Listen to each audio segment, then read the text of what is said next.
a woman with no friends. Good evening, everyone. Today I want to share a story that might resonate with some of you, a story about a woman with no friends. It's a story not of isolation, but of self-discovery, transformation, and the choices that define our lives. And while the title may seem lonely, I assure you the lesson is empowering. Life has an extraordinary way of holding up a mirror to us, showing us who we are, not necessarily who we wish to be. The relationships or lack thereof that we experience are a reflection of our inner selves. If you find yourself surrounded by superficial connections or even feeling entirely without meaningful friendships, it's not a sign of inadequacy or unworthiness. Instead, it's an invitation to pause and reflect deeply on who you are and what you bring to the table. Often we long for friendships that are uplifting, meaningful, and fulfilling. We wish for people who understand us, stand by us, and add joy to our lives. But the truth is, wishing for something isn't enough. Life operates on a principle of attraction. You don't get what you merely wish for, you get what you embody. If you're yearning for a specific kind of connection, the first question to ask yourself is, am I the kind of person others want to be around? This is not a question meant to induce guilt or shame, it's an opportunity to grow. Relationships are not about perfection, but about alignment. When we desire meaningful friendships, we must first cultivate within ourselves the qualities we seek in others. Are you kind and understanding? Do you listen without judgment? Do you uplift and support? These are the attributes that draw people in, not because of external charm, but because of the warmth and authenticity they radiate. Kindness is one of the most powerful magnets for meaningful relationships. It doesn't require grand gestures, it thrives in small, everyday moments. A sincere compliment, a helping hand, or a patient ear can open doors to connection. But kindness must also extend inward. How you treat yourself sets the tone for how you treat others and what you allow in your relationships. If you are harsh and critical of yourself, it becomes challenging to offer genuine kindness to others. Confidence, too, plays a significant role. People are naturally drawn to those who are comfortable in their own skin. This isn't about arrogance or superiority, but a quiet assurance that comes from knowing your worth. Confidence allows you to approach others without fear of rejection, to initiate conversations, and to build bridges. It shows that you value yourself, which in turn encourages others to value you. Integrity is the foundation upon which trust is built. In a world where authenticity is often overshadowed by appearances, being genuine stands out. When your words align with your actions and when you live according to your values, you create a sense of reliability that others gravitate toward. Integrity isn't about being flawless, it's about being honest with yourself and with others. Cultivating these qualities is not about transforming yourself into someone you're not. It's about uncovering the best version of who you already are. The process begins with self-awareness. Take an honest look at your habits, attitudes, and behaviors. Are there areas where you can grow? Perhaps you've been holding on to grudges or harboring insecurities that make it hard to trust others. Maybe fear of vulnerability has kept you from opening up to new possibilities. Growth starts when you acknowledge these truths and commit to working on them. This inner work can be uncomfortable at times, but it's deeply rewarding. As you grow in kindness, confidence, and integrity, you'll notice a shift in your interactions. People will begin to respond differently. Your relationships will feel more genuine and balanced. The energy you put out will naturally attract people who resonate with it. This isn't magic, it's the simple yet profound law of reciprocity. It's also important to remember that meaningful friendships take time to build. They are not instant results of self-improvement, but the fruits of consistent effort and patience. While you're working on yourself, remain open to opportunities for connection. Be proactive, join groups, participate in activities that interest you, and don't hesitate to take the first step in reaching out. Every interaction is a chance to practice and grow.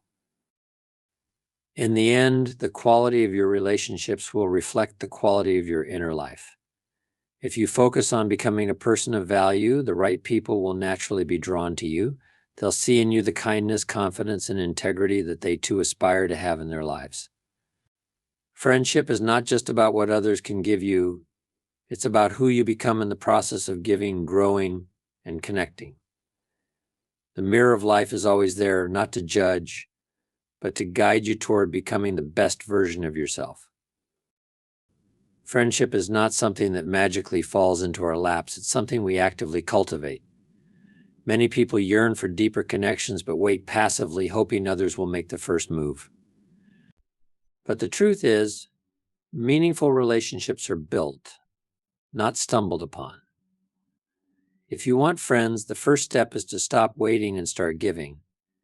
Be the one who initiates, the one who reaches out, and the one who adds value to the lives of others. Giving doesn't have to be extravagant or complicated. It often begins with the simplest gestures: a warm smile, a kind word, or a helping hand. These small acts may seem insignificant, but they have the power to create ripples. A smile can brighten someone's day, a compliment can lift someone's spirit, and a helping hand can ease someone's burden.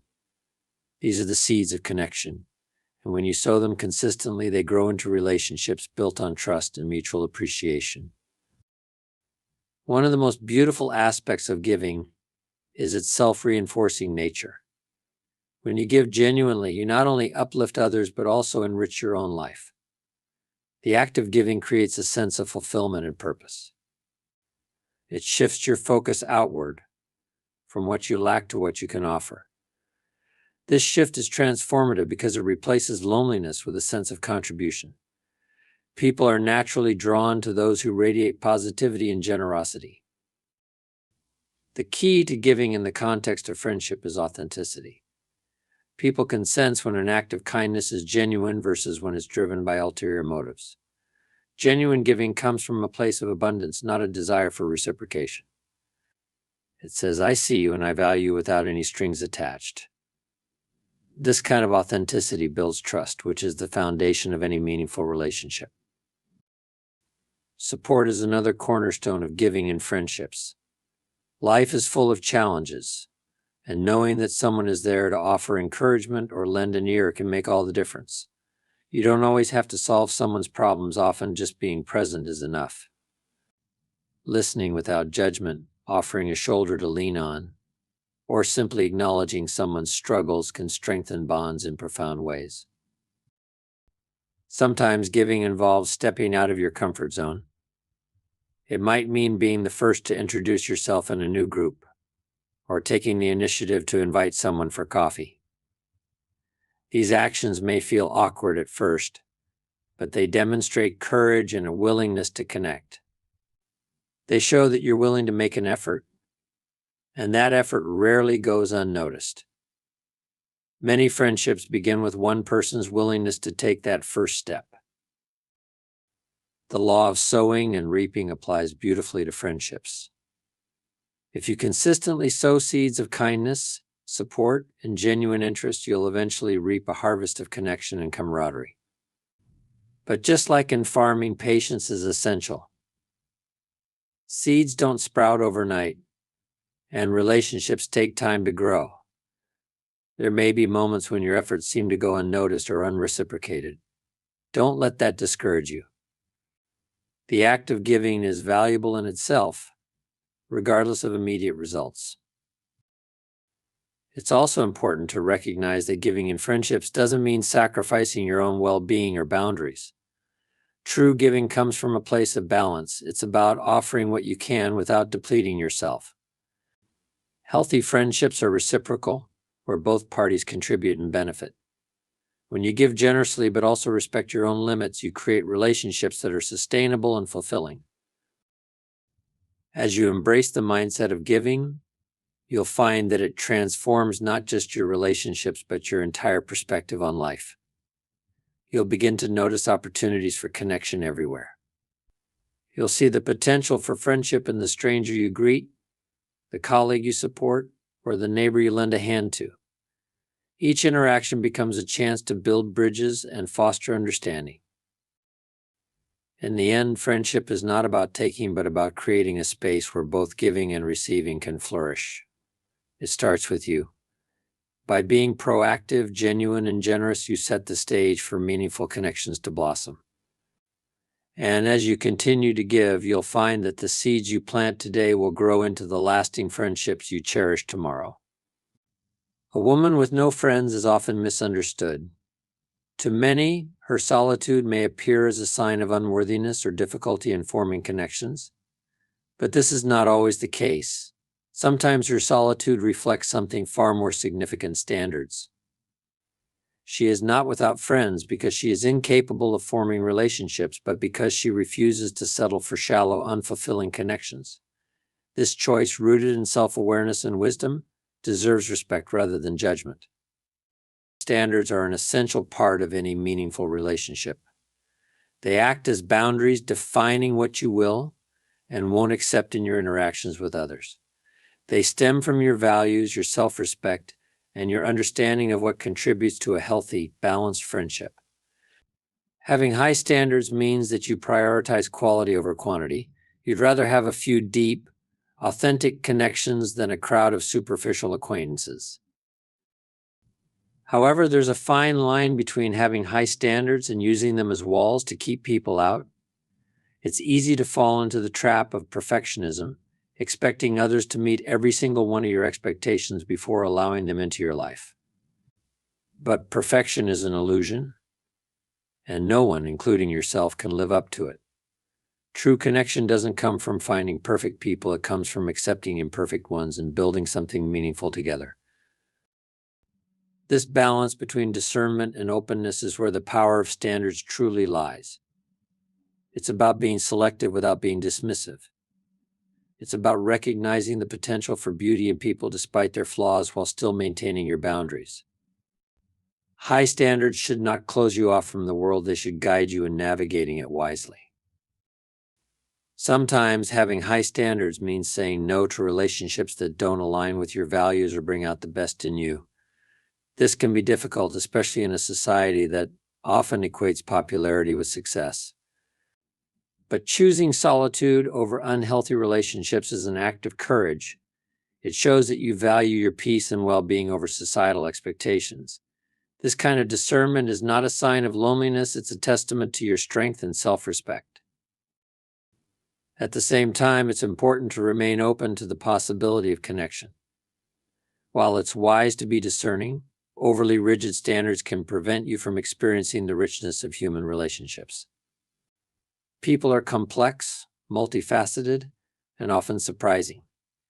Someone who doesn't immediately meet all your expectations might still have qualities that could enrich your life. Being open-minded doesn't mean lowering your standards, it means giving people a chance to show you who they truly are. Relationships are not just about what others bring to the table, but also about what you contribute. Your standards should inspire you to be the kind of friend you seek. If you value honesty, be honest. If you value kindness, be kind. The energy you put into the world often returns to you in kind. When you embody the qualities you desire in others, you attract people who resonate with those values. It's also worth noting that standards evolve over time. What you needed in a friendship 5 years ago might not be the same as what you need today. As you grow and change, your relationship should grow and change with you. High standards don't mean being rigid, they mean being intentional. They allow you to build relationships that align with who you are and who you're becoming. Lastly, having high standards doesn't mean you won't face moments of loneliness. But solitude isn't necessarily a negative experience. It can be a time of self-reflection, growth, and discovery. When you choose to honor your standards, you're investing in yourself.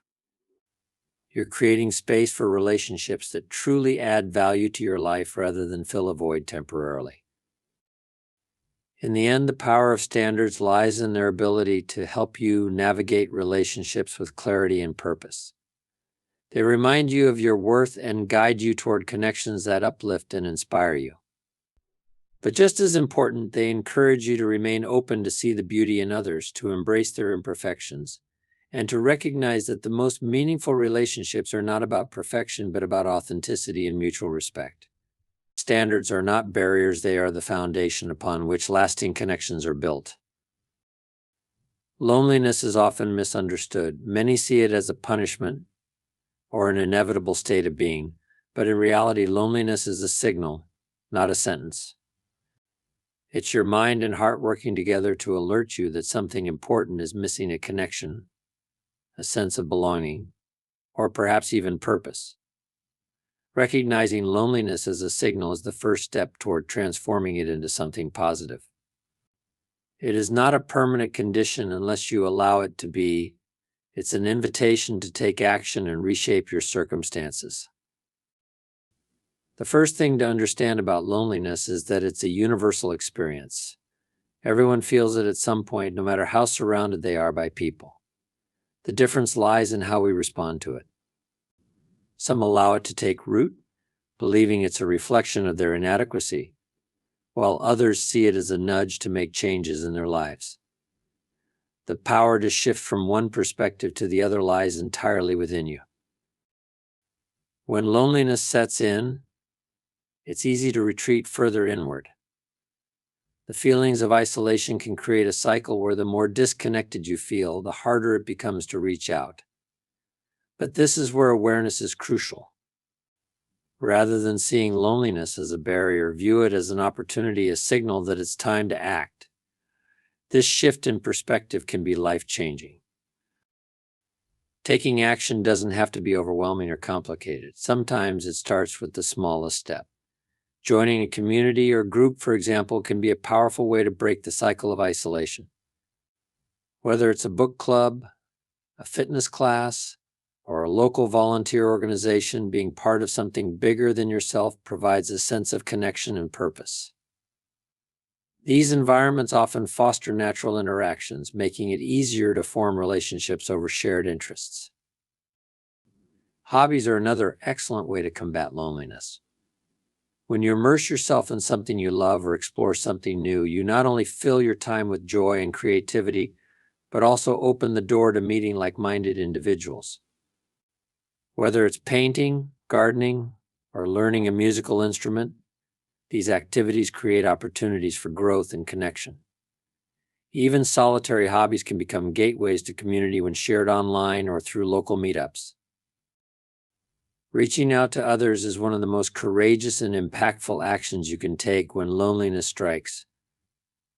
It might feel intimidating, especially if you fear rejection, but the truth is, many people are in the same boat. Loneliness is not exclusive to you, and there are likely others around you who are longing for connection just as much as you are. A simple message, a call, or an invitation can make a world of difference for both you and the person you reach out to. Movement is the key to breaking the stagnation that loneliness often brings. When you take even the smallest step forward, it creates momentum. Maybe it starts with a walk in the park, where you exchange smiles with strangers. Maybe it's signing up for a class that you've always been curious about. These small acts may seem insignificant in the moment, but they build confidence and create opportunities. Each step leads to another, and before you know it, you've opened doors to new experiences and relationships. It's also important to use moments of loneliness as a time for self-reflection. Ask yourself, what am I truly missing sometimes? Loneliness stems from a lack of connection with yourself rather than with others. Use this time to nurture your relationship with yourself. Journaling, meditation, and self-care practices can help you better understand your needs and desires. When you develop a strong sense of self, you'll find that you're better equipped to form meaningful connections with others. Loneliness, when viewed as a signal, becomes a powerful motivator for change. It pushes you to seek out connection, growth, and fulfillment. But it's essential to remember that this transformation requires effort and intention. You must be willing to step out of your comfort zone, to take risks, and to be vulnerable. Growth often comes from discomfort, and the willingness to embrace it is what ultimately leads to meaningful relationships and a sense of belonging. In the end, loneliness doesn't define you unless you allow it to. It's a temporary state, one that you have the power to change. By recognizing it as a signal rather than a sentence, you reclaim control over your life. Take action, even if it's a small step, and let that action create the momentum you need to open new doors. The connections you seek are out there waiting for you to make the first move. And as you take those steps, you'll find that what once felt like loneliness transforms into an opportunity for growth, connection, and a richer, more fulfilling life. The people you surround yourself with have a profound impact on your life. They influence your thoughts, decisions, and ultimately your destiny. Your circle can either inspire you to grow or hold you back from reaching your full potential. But before you can build a circle that uplifts and aligns with your aspirations, you must first focus on yourself.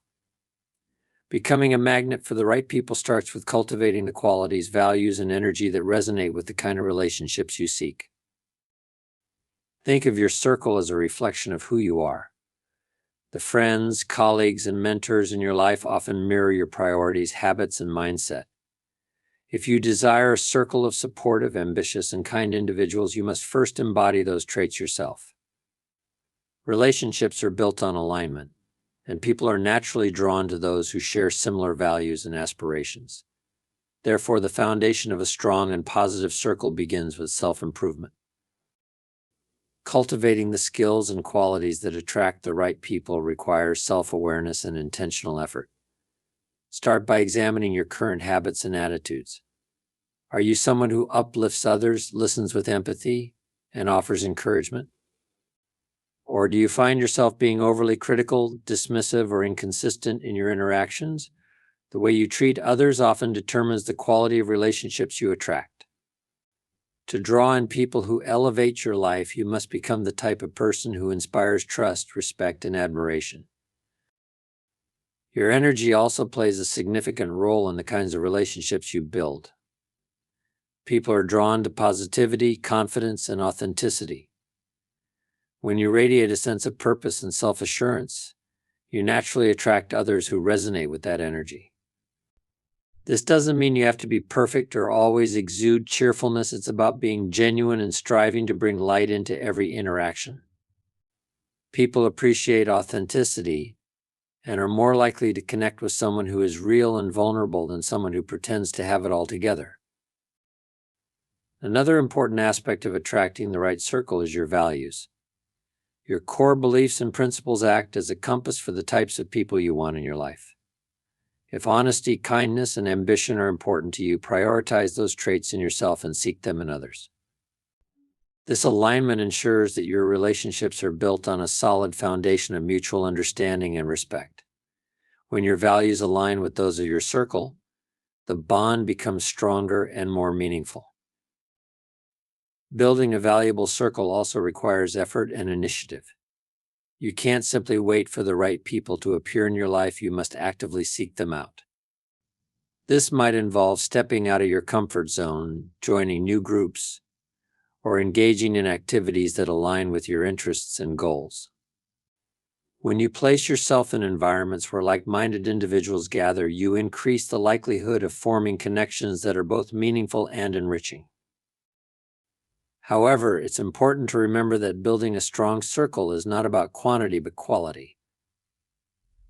A small group of genuine, supportive friends is far more impactful than a large network of superficial acquaintances. True friends are those who challenge you to grow, celebrate your successes, and stand by you during difficult times. These are the people who not only share your values but also inspire you to become the best version of yourself. As you cultivate relationships, be mindful of reciprocity. A strong circle is built on mutual effort and contribution. Be the kind of friend who offers support, encouragement, and loyalty, and you'll find that others will reciprocate in kind. Relationships thrive when both parties invest in each other's growth and well-being. It's also essential to periodically evaluate your circle. Relationships should evolve as you grow and change. While some connections will deepen over time, others may no longer serve your best interests. Letting go of relationships that are toxic or no longer align with your values is a necessary step in maintaining a circle that uplifts and inspires you. Ultimately, your circle defines your destiny because it shapes the environment in which you live, learn, and grow.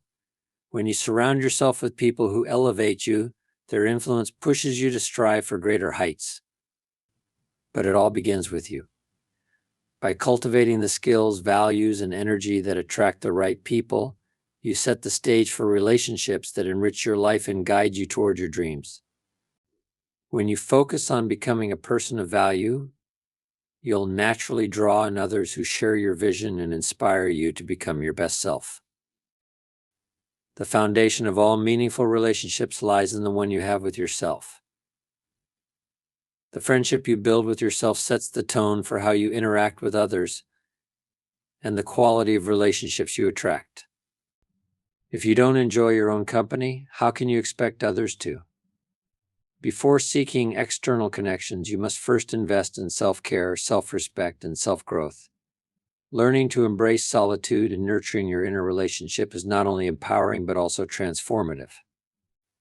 It allows you to approach friendships as a complement to your life rather than a crutch for your happiness. To become a friend to yourself, you must begin by acknowledging your worth. Society often teaches us to prioritize others' needs over our own, but genuine self-respect starts with recognizing that you are deserving of love, care, and attention. This doesn't mean being selfish, it means treating yourself with the same kindness and understanding that you would offer to a dear friend. When you honor your needs and value your time, you lay the groundwork for a healthy relationship with yourself. Self-care is an essential component of being your own friend. It goes beyond the surface-level acts of pampering and relaxation. It's about taking proactive steps to care for your mental, emotional, and physical well-being. This could mean setting boundaries to protect your energy, saying no to commitments that overwhelm you, or creating routines that prioritize your health. Self-care also involves listening to your inner voice and recognizing when you need rest, encouragement, or even a challenge to grow. When you consistently show up for yourself, you build trust and confidence in your own abilities. Embracing solitude is another critical aspect of fostering self-friendship. In a world that often glorifies constant social interaction, being alone can sometimes feel uncomfortable or even stigmatized. But solitude is not the same as loneliness. It's a space where you can recharge, reflect, and rediscover who you are without the noise and expectations of others. In solitude, you have the freedom to explore your thoughts, passions, and dreams. It's a time to connect with your innermost self and understand what truly matters to you. When you learn to enjoy your own company, you cultivate a sense of independence and self-reliance. This doesn't mean rejecting relationships or isolating yourself from others. Rather, it means that you're no longer dependent on external validation for your happiness. You become content with who you are, and that contentment radiates outward. People are naturally drawn to those who are confident, self-assured, and at peace with themselves. When you're comfortable alone, friendships become a choice, not a necessity. Self-growth is another pillar of being your own best friend. Life is a journey of continuous learning, and the relationship you have with yourself should evolve as you do. Take time to identify areas where you can improve, whether it's building emotional resilience, expanding your knowledge, or developing new skills. Celebrate your successes, no matter how small, and approach challenges with compassion rather than criticism. Growth isn't always easy, but it's deeply rewarding, and it strengthens your bond with yourself. Another vital aspect of self-friendship is self-forgiveness. No one is perfect, and everyone makes mistakes. Holding on to guilt or resentment toward yourself only hinders your growth and happiness. Just as you would forgive a friend for their shortcomings, extend the same grace to yourself. Acknowledge your mistakes, learn from them, and move forward with a renewed sense of purpose. Self-forgiveness fosters a sense of peace and allows you to embrace your humanity. When you have a strong, healthy relationship with yourself, your external relationships begin to transform. You no longer seek friendships out of need or fear of being alone. Instead, you approach them from a place of abundance. You're able to give without expecting in return, and you're more discerning about the people you allow into your life. Friendships become a source of joy and enrichment, rather than a solution to loneliness. Ultimately, being a friend to yourself is about creating a life where you are your own anchor. It's about nurturing your well-being, celebrating your uniqueness, and embracing the journey of self-discovery. When you cultivate this inner friendship, you lay the foundation for a fulfilling, balanced life. And when you're truly content in your own company, the relationships you build with others become an extension of that contentment, adding depth and connection without defining your sense of self-worth. So, to the woman with no friends, know this: it's not the end of your story, it's the beginning of a new chapter. A chapter where you redefine relationships, starting with yourself, where you build connections that are rich, fulfilling, and meaningful. Because the quality of your friendships will always reflect the quality of your choices. Take these principles and let them guide you. The journey might start alone, but it doesn't have to stay that way. Your best relationships are waiting if you're ready to create them.